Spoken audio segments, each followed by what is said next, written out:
Hi guys, so ఈ పాటికే మీలో దేవరా సినిమా చాలా మంది చూసేసే ఉండుంటారు. చూసేసి మీ ఒపీనియన్ మీరు ఫామ్ చేసేసుకుని ఉండుంటారు. అండ్ తిట్టాల్సిన వాళ్ళందరూ ఆల్రెడీ పిచ్చి బూతులన్నీ తిట్టేసే ఉండుంటారు. సో ఓకే, వంశీగాడు షేక్ ఆడిచ్చి కొన్ని నన్ను షేక్ చేసిన క్వశ్చన్లు అడిగిన క్వశ్చన్లన్నీ very interesting. Let's talk on Devara is coming very soon. చాలా క్లియర్ గా ఎక్కడ నుంచి స్పాయిలర్స్ మాట్లాడటం జరుగుతుంది. సో ఎవరైనా సినిమా చూడకపోతే వాళ్ళు అక్కడతో ఆపేయండి. స్టోరీ మొత్తం ఓపెన్ అప్ అయిపోయి రివీల్ అయిపోయింది కాబట్టి సెకండ్ పార్ట్ లో ఏముంటదిరా బాబు, ఇంకేముంటది అన్న కైండ్ ఆఫ్ క్వశ్చన్ ఉండి సెకండ్ పార్ట్ మీద మనకి ఇంట్రెస్ట్ క్రియేట్ అవుద్దా లేదా until and unless something new is created by the makers అనే కైండ్ ఆఫ్ ఇంప్రెషన్ అయితే అందరూ ఈ సినిమా చూసి థియేటర్ నుంచి బయటకు వచ్చేటప్పుడు అదే ఇంప్రెషన్ తో బయటకు వచ్చారు.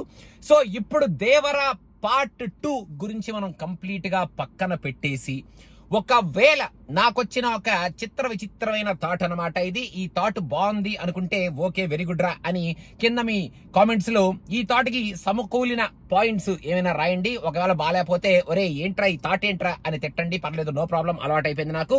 సో ఇప్పుడు మనకు వచ్చిన థాట్ ఏంటంటే, దేవరా సీక్వెల్ ని కంప్లీట్ గా పక్కన పెట్టేసి ఒకవేళ మన వాళ్ళు దేవరా ప్రీక్వెల్ మీద కాన్సన్ట్రేట్ చేస్తే ఎలా ఉంటుంది?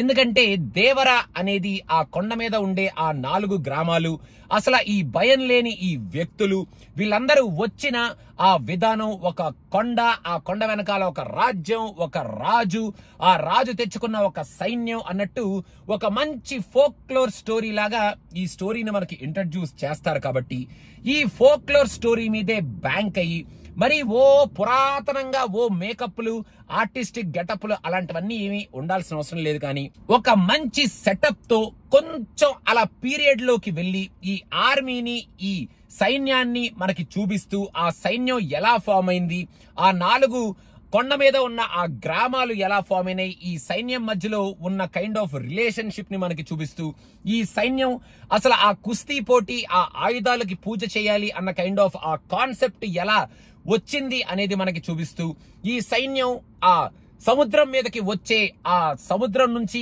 ఆ కింగ్డమ్ ని అటాక్ చేయడానికి వచ్చే వాళ్ళని, మన దేశాన్ని దోచుకోవడానికి వచ్చే వాళ్ళని ఎలా అడ్డుకున్నారు, అక్కడ ఎత్తు పై ఎత్తులు ఏం జరిగినాయి, అసలు ఏంటి ఆ మొత్తం లాజిక్, అండ్ ఆ సముద్రాన్ని వీళ్ళు ఎర్ర సముద్రంగా ఎలా మార్చేశారు, అండ్ అక్కడ నుంచి ఈ భయం లేని వ్యక్తులలోంచి మన దేవరా యాన్సిస్టర్స్ ఎలా బయటికి వచ్చారు అన్నట్టు ఒక ప్రీక్వెల్ స్టోరీని కొంచెం పీరియడ్ డ్రామా లాగా కంప్లీట్ గా పీరియడ్ పోర్షన్ కి మనకి చూపిస్తూ, అక్కడ నుంచి దేవరా క్యారెక్టర్ ని అలా జస్ట్ పుట్టాడు, ఇంట్రడ్యూస్ చేశాడు అన్నట్టు ఈ దేవరాకి కనెక్ట్ చేసినట్టు కనెక్ట్ చేస్తూ కనుక ఒక ప్రీక్వెల్ మన వాళ్ళు ప్లాన్ చేస్తే ఎలా ఉంటది, completely in a folklore style.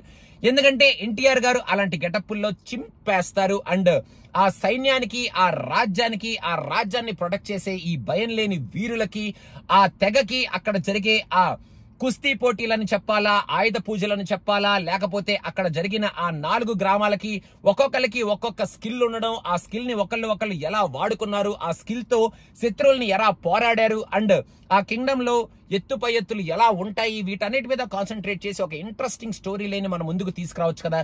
Part 2 ఈ సీక్వెల్ ఏదైతే ఉందో ఆ సీక్వెల్ ని పట్టేసి పక్కన ఈ ప్రీక్వెల్ మీద కాన్సన్ట్రేట్ చేసి ఒక ఇంట్రెస్టింగ్ ప్రీక్వెల్ ని మన ముందుకు తీసుకొస్తే ఎలా ఉంటుంది మేకర్స్ అనేది నాకు బాగా ఆలోచిస్తే వచ్చిన ఒక చిత్ర విచిత్రమైన ఆ థాట్ అనమాట.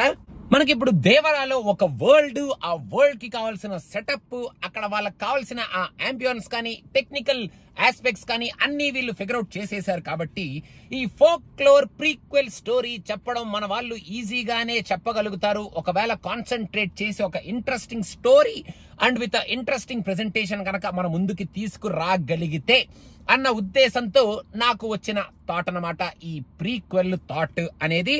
అసలే ఈ సినిమాకి సీక్వెల్ ఎక్కువ అనుకుంటే నువ్వు మళ్ళీ ప్రీక్వెల్ అంటున్నావు ఏంటారే, మైండ్ అని చెప్పి ఒకవేళ మీరేమైనా అనుకుంటే ఏం చేస్తాం, మనకున్న సినిమా పిచ్చతో ఆలోచించిన ఒక థాట్ లోంచి వచ్చిన ఒక విచిత్రమైన ఈ ఆలోచనే తప్ప అంతకుమించి ఇంకా ఏమీ లేదనమాట.